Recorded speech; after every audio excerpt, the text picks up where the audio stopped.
What's going on, everybody? It's your favorite coach Slayer Key over here. I'm going to be talking about Deathmatch. How do we use this as a training technique? How do we get the most out of Deathmatch? What is our approach for Deathmatch? What ways can we practice Deathmatch? A lot of Deathmatch. A lot of people just play Deathmatch and they just try to get kills. There's a lot of strategy that can go into Deathmatch, and I just want to cover some of them. So the very first thing is, when you go into Deathmatch, I think you should be more deliberate with the type of thing you practice.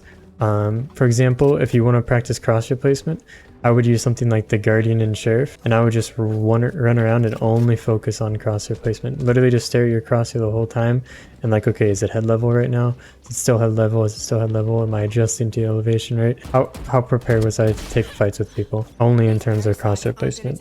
Okay, in Deathmatch you should always be working towards like the ideal fighting pattern for like a lot of fights, and that's just like back and forth strafe shoot basically.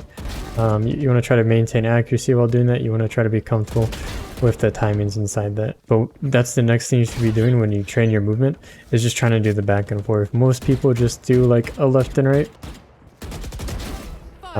You can also do different like back and forth strafes. Like you don't just go left to right, you kind of go left. The only thing I would practice is like discipline with aim. So like as soon as I see someone, am I just shooting like this, or am I like making sure I readjust and actually have like a solid shot on them? Because Valorant's so low in like time to kill, you be a lot more patient with your shots, because all you need is that one headshot, and try to be really patient. That's why also bursting and like tapping helps a little, because I notice a lot of people just go for like sprays a lot. The next thing is crouch spraying, so just unbinding crouch as you do it. We talked about the ideal movement, like the back and forth. Crouching is just not involved in that at all. And if you're serious about improving, join over 200 students just like you by clicking the link in the description and booking a lesson to get a better understanding of your game today. So it's something I would try to entirely remove. There's a few other things you can do to like stop crouch spraying, but that's usually the simplest, easiest way to do it. Okay. The next thing I would say is train your awareness. These footsteps around the corner, the mini map, like these sound cues, listening to footsteps, trying to like visualize the person and where they are, because that can also help prepare you with crosshair placement. It helps prepare you for the fight in general a lot more. When you spawn in, like the top left, just looking and seeing where people are. One more thing for training awareness, I would also pay attention to like how your opponent's playing. Like I hear this guy around the corner not moving a lot. He probably hears me walking right now. He probably hears me running around, and he's like waiting for me around the corner. Me, I spawn in, I'm looking for audio cues. I saw that guy mid on the map. I just heard someone back sight, so I'm trying to prepare myself for that. And I saw someone, I heard him shooting from like down here, then I heard someone spawn to my left. Now I still know this guy's probably somewhere over here, maybe here and here.